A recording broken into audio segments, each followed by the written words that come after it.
Welcome to the SEI podcast series, a production of the Carnegie Mellon University Software Engineering Institute.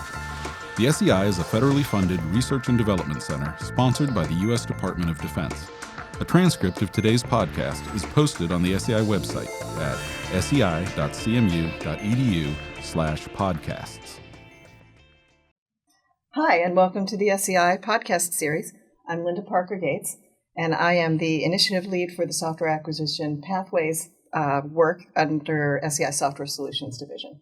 I'm here from the Washington, D.C. office, and I am joined by Crisanne Nolan and Nick Testa, who are both new to the podcast series. We all three work together on a project that we're excited to talk to you about today. It's a tool for helping programs better understand and improve AI performance. Okay, I'd like to start by asking you both to tell me a little about yourselves and your background, how you came to the SEI, and what kind of work you do here. So, Nick, why don't you start us off? Yeah, I'm a bit of an oddball here. So I got my PhD in evolutionary biology, studying the molecular, genetic, and developmental mechanisms that underpin shape and size.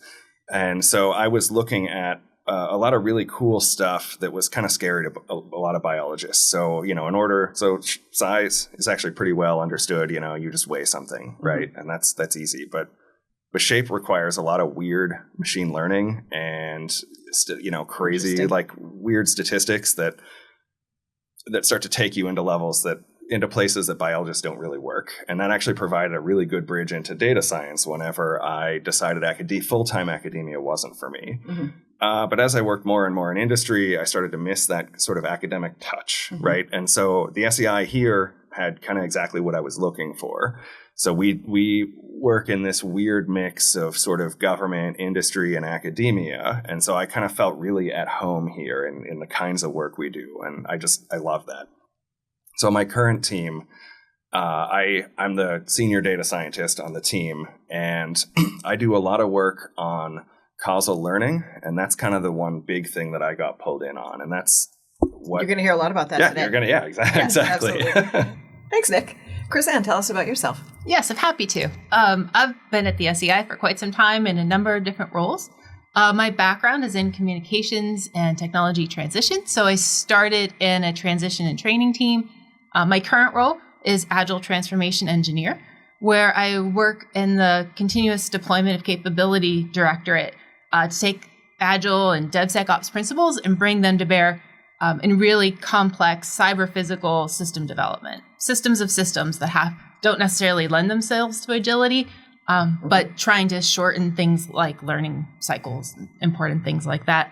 I will say, too, that one of my favorite parts of being at the SEI is working with experts like Nick, who have very different backgrounds, whether it's data science or cybersecurity or architecture, all sorts of expertise of subject matter experts across the board. And so we get to team in really diverse ways and look at these really hard problems together and think about holistic answers, holistic solutions in different ways. Mm-hmm. Well, and so I have a liberal arts degree in computer science and a master's from CMU in architecture. And while we will briefly talk about bridges today, that's a pretty interesting mix just of the three of us, and we've got three times as many folks on the team from really interesting backgrounds. But we've come together to work on a project about understanding and evaluating AI and artificial intelligence and machine learning predictions, which can be really challenging. So there are things like concept drift, data drift, edge cases, and other emerging phenomena that can really throw off training data, and in addition to just the natural uncertainty of machine learning outcomes, that can start to bring bias into predictions and compromise the decisions that you're making based on those predictions. So we have this tool. It's called AIR, and it's based on a method developed here at the SEI that uses causal learning to look at problems that are built on data correlations. And we are working with some partners because this is fundamental research that we're doing. So we're in a late stage research project. We're working with some partners, and we are looking for partners to work with us, and you'll hear more about that as well. But let me ask you first, Nick, why should we, if I have an AL or ML model and I'm using it to make some decisions, why should I be concerned about bias? Well, one of the most important reasons, I guess, is when you're training an AI or ML model, what what you're working with, what you're training it with, is a snapshot of the current context of the data, right? And so you're trying to build a model that's really good at predicting the outcome of events. But those events are some snapshot. And even if you take it over time, it's still a snapshot in context, and it's still bounded, right? But the real world isn't bounded like that. The real world's really messy. And so you can miss a lot of context that can add bias or that can add some sort of weird confounding factor to your data. And if you don't understand exactly how and why your data are interacting, then you could miss something, and you could be really confident in your answer, and you could still be confidently wrong. And that's kind of what our tool, this thing that we're building, right? So there's a lot of buzz about AI right now. I'm going to bring us up a level again, because there's a lot of buzz. And in fact, there was a recent memo from OMB about accelerating federal use of AI through innovation, governance, and public trust. And one of the things the memo does is it really recognizes the urgency of monitoring AI for potential adverse effects. And we're really working in that space. The three of us recently, I promised we'd talk about bridges. The three of us recently came across an article about AI and ML robustness and in particular data drift. And Nick, why don't you tell us about the article? Or kind of what the phenomena is that the article discusses, because that's really why I'm bringing it up. Yeah. I mean, of course, we're in Pittsburgh. We're going to be talking about bridges, right? That's just that's a given. And that's why we're drawn to this paper, right? Right. But so this paper was from some researchers in South Korea, and what they found was that they were studying the effects of like earthquakes and other seismic activity on bridge stability. And they're trying to figure out when bridges are likely to fail. And I think this is for like first responders and things like that. But what they found was immediately after they built this model, everything was functioning really great, right? And so the models are predicting everything with high accuracy. And then as the model aged, their predictions started to kind of skew, and they were a lot less reliable than they should have been. And through some, subject matter expert digging and investigation, they figured out that the reason is because a lot of these bridges are corroding at like different rates or in different ways that they weren't expecting whenever they actually made the model. So you have this. What is data drift, right? The data on the bridges is drifting because corrosion is causing the rebar to be less stable and the cement and. So your bridges are degrading, but your model's also degrading because it's based on data that's no longer accurate. Wow. Yeah, exactly. Yeah. And then so that data drift is one really important thing that we need to watch.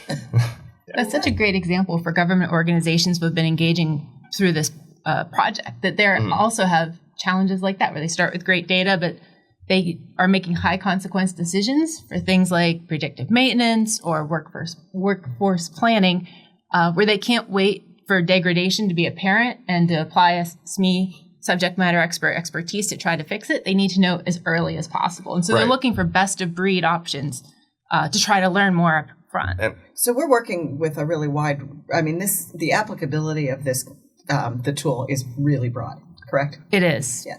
Because the sort of problems Nick's describing happen with data in many different areas. Right. Bringing as broad as that data to the model. As broadly as AI is used, you've got these kinds of situations popping up. Right. And then when they're high stakes like this, where lives could potentially be on the line, that's really important to get right. And we don't want to wait for, the patterns of corrosion to appear and have to figure that out. We don't have time for subject matter experts to do this. Mm-hmm. We'd like to get a step ahead of that. So it's critical to find that data drift. Right. So this we're helping with more than just data drift, right?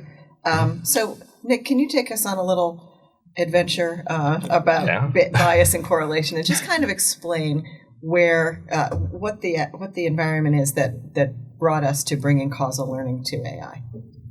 Yeah, so obviously it's more than just data drift, like you mentioned. So bias can be introduced as well if we're not careful in what our data looks like and it can sneak in really like silently, and it can be kind of a silent killer for your models.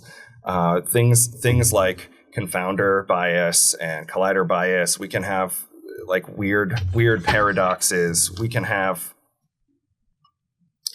You have why don't you give us a scenario and then maybe walk us through the different kinds of bias that one might encounter? Yeah, that's a good idea. So like imagine that you're in charge of this fleet of vehicles, right? And so you're in charge of maintenance maybe for whatever kind of vehicle we're looking at.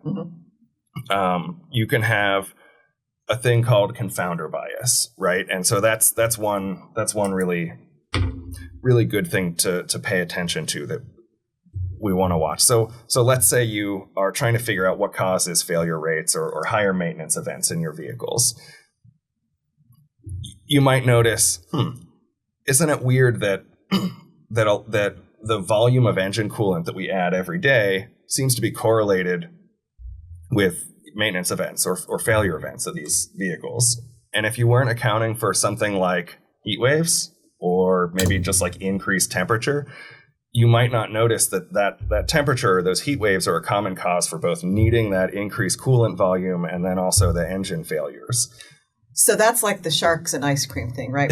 Yeah. You've got an increase in... I love that one. Right. It's easy to understand, right? You got an increase in ice cream sales that is tracking with basically shark attacks. So you might start to think, oh, okay, so the more ice cream we sell, the more likely sharks are to attack. We should close down these ice cream shops. Or you can go crazy with that. But really, there's a common cause, right? There's higher temperatures or something like that are causing both the increase in people wanting ice cream and sharks. Yeah. Hanging out nearby. And it's more than just temperature increases that cause this, but right. but so that's one. Yeah, so that's one a common cause situation. Yeah, and so that's one way that bias can sneak in. Right.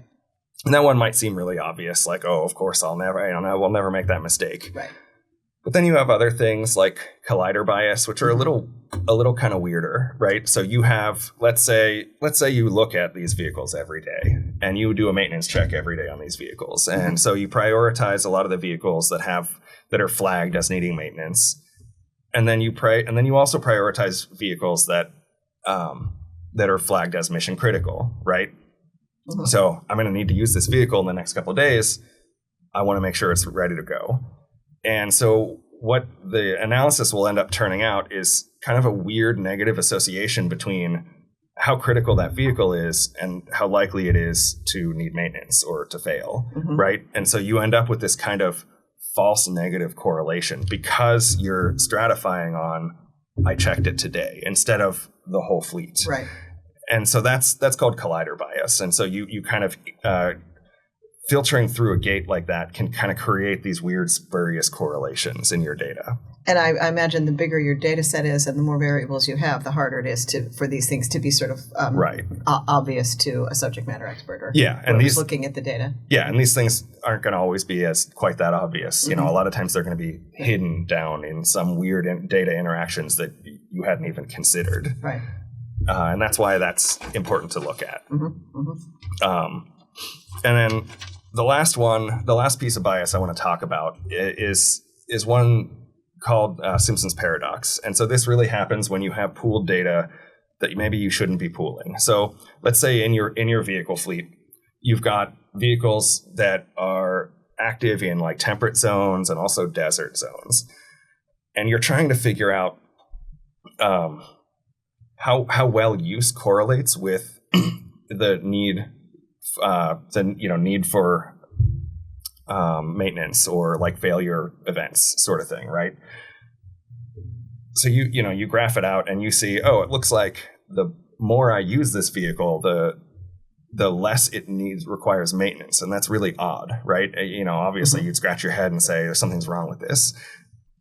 What ends up happening is when you pool the temperate data and the desert data, so you can get this weird false correlation because all the temperate vehicles have low failure rates because they're not operating in such an extreme environment. Yeah, exactly. And so if you're not accounting for those sorts of things, then it'll look like that. Whereas really the high ones are just the desert and the low ones are the temperate. And then you just have that and then weird your correlation negative. is correct. Yeah, right. That's wild. Yeah. So if we miss these biases, we can spend a lot of money on the wrong fixes, and we can schedule work wrong. We can still get surprised by these failures that we shouldn't be surprised by, right? So like none of this stuff should be surprising if we do our homework. Right. If we correct them, we get closer to the truth of which actions actually reduce those failures, for whom and under what conditions. I was just gonna cap off this statement with this AIR tool that we're building helps us build out a causal map to understand what factors we need to like account for and which ones we want to actively like not filter on or account for. And then we can estimate the maintenance effect as though we had run like a fair randomized controlled trial almost. So it has the effect of turning your AI ML model into a randomized controlled experiment without all the hassle of actually doing that. Right. And that's kind of the gold standard of what we want to do when we're trying to understand cause and effect. Yep. And so just to put another cap on that, correlation is the most common structure of AI and ML models. And hearing about the ways that correlation can be risky or problematic is the reason that we have this tool based on causal learning. So Nick, can you take us under the hood a little bit on how causal learning, how we're bringing these causal learning methods together to try to uncover some of this bias that you described? Yeah, I'd love to. It's really cool. So what we're doing is we're taking a lot of kind of cutting edge work in the causal learning space, and we're chaining together 3 kind of disparate fields within causal learning into an end-to-end automated process. And so what we're doing is we're taking causal discovery, and that's the ability to take your data in and build out a map of the cause and effect within your data. That way we can see what the causal links between individual variables in your data. And so that's cool. And that's on its own, that's helpful. But then we go into what's called causal identification. And we use some state-of-the-art methods there too, and algorithms to do some graph manipulations to figure out just where that bias lives. So a lot of this confounder bias and collider bias can be detected, and we can detect the signals just using the graph that we have produced by that causal discovery graph. And then we can use that, and we can use those flagged nodes or variables, and we can input them into a causal estimation, which again, we're using really kind of state-of-the-art technology here to estimate that what if we had the effect of X on Y? What if we could predict that outcome without the effects of bias? And so that's what our tool is really doing, is it's taking you from your raw data all the way out to a prediction of your effect without any of that bias. And so it like a randomized control trial almost.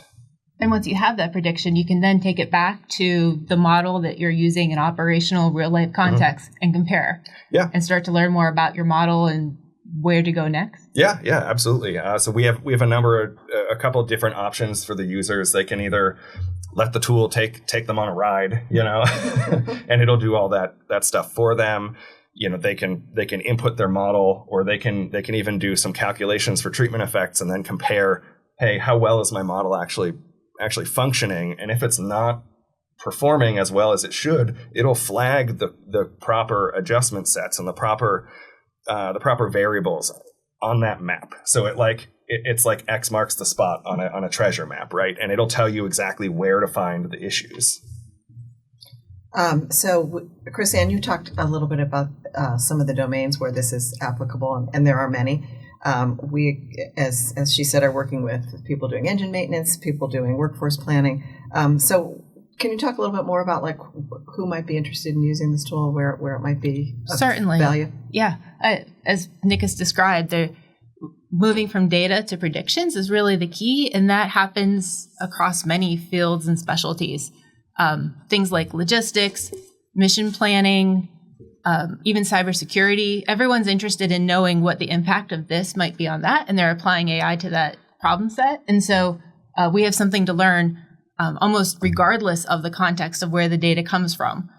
Really, we're just looking at the causal relationships. And so that's applicable throughout the government. Yep. So Yeah, and one of the things, because I mentioned we're kind of in a late stage research project where we're starting to work with real projects.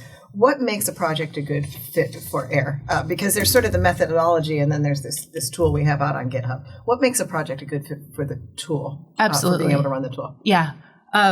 It does start, again, with using a classifier, some kind of model that makes predictions. It might be a classifier, but some model that you're looking to help predict what happens because of a cause and effect relationship. So what is the impact of X on Y in the future?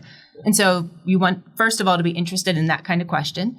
You should be able to get access to data, things that tell you about what's happening in either the time when you train the model or perhaps today at a later time than when you created the model, but the right kinds of data that reflect the factors of the causal relationship in that scenario. So you want to get as clear of a picture of what's going on in real life as you can.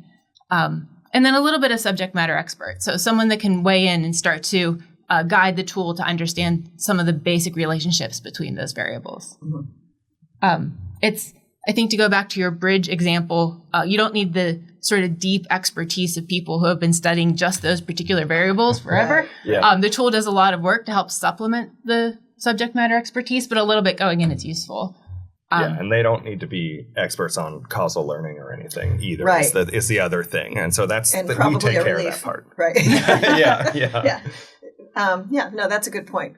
Really, it's a way for us to bring that specific knowledge to a problem space. There can't possibly be any caveats, can there? Yeah. So I mean, this isn't a silver bullet, right? So this isn't some sort of panacea or cure-all. So what it's really good at. So it's really good at being able to find and detect those sources of bias and tell you exactly where they are. And what it's not going to do for you is solve those problems. It's kind of more like a check engine light. It's going to tell you why your model is failing and where. And so it'll tell you your model is failing because of the rebar is corroding, and that's and that's a problem, and the data looks wrong here. So you need to do something about that. That's not something that our tool will do for you. But right. Okay. Yeah. And how about from a sort of user perspective? Are there any scenarios where this kind of is like, I guess I'm thinking about image data and some of the things that the tool is not quite ready for. Yeah. So right. I mean, like conceptually, we could get there on, especially on image data and LLMs. We're not quite there yet, so that's not at least the version of the tool that we're building out now can't handle that. So this is really, really geared towards predictors, where we're really trying to understand what the outcome of an event is going to be and how an event can affect that. And that's really what we're here for. Okay, great. So if someone would like to use this tool or work with us, how would they do that? Certainly. Well, if someone would like to try the tool themselves, we publish our prototype out to the SEI GitHub. So that's available for anyone to access and try. We have instructions and user help there, so to get people up and running and to start to explore what the prototype is capable of. Our project team is continuing to mature that, so we expect it will evolve, and so we continually publish updates there. So that's the best place to check out the tool itself. As you mentioned, we're also looking for partners. So an organization that might think this is an interesting approach or feel like this meets a mission need within their work can reach out to us. Partners have the benefit of working with our team and SEI experts that can kind of lean in and work shoulder to shoulder to get things kind of stood up and to make sure things are fine-tuned appropriately, and we can help analyze the results, all of that kind of fine-tuning that might make it more useful more quickly for someone out in the world. And free of charge, too, because this is a research project, and so we are fully funded. We are not looking for partners to fund work. We're looking for partners to just work with us. Exactly. Yeah, and we ask them not to pay us, but to keep us updated. Yeah, share their experience, to give us ideas of how it could be improved, how other organizations like them might find it to be more useful or user-friendly. And so making it as bulletproof as we can for broader adoption is really the goal of the project. Great. Is there anything we didn't cover that you wanted to talk about today? I'll just add that we are doing email announcements to people who are interested in this research. So for ongoing kind of updates on new publications or new updates to the prototype tool. If you email the SEI and ask to be included, we're happy to keep people updated on the work as this moves forward. And we will include those links and contacts in the podcast information. Thanks, Crisanne. And for our audio-only listeners, if there's more that you'd like to learn about what we're doing, please don't hesitate to email us at info@sei.cmu.edu. Okay, so thank you both for this conversation today. And to our listeners, thank you for joining us. Again, we'll include links and also a transcript of our conversation and the things mentioned in the podcast. The SEI podcast series is available in places where you can find podcasts: Apple, SoundCloud, Spotify, and the SEI's YouTube channel. And as always, if you have questions, please don't hesitate to email us at info@sei.cmu.edu. And thank you so much.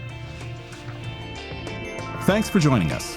This episode is available where you download podcasts, including SoundCloud, TuneIn Radio, and Apple Podcasts. It is also available on the SEI website at sei.cmu.edu/podcasts and the SEI's YouTube channel. This copyrighted work is made available through the Software Engineering Institute, a federally funded research and development center sponsored by the U.S. Department of Defense. For more information about the SEI and this work, please visit www.sei.cmu.edu. As always, if you have any questions, please don't hesitate to email us at info@sei.cmu.edu. Thank you.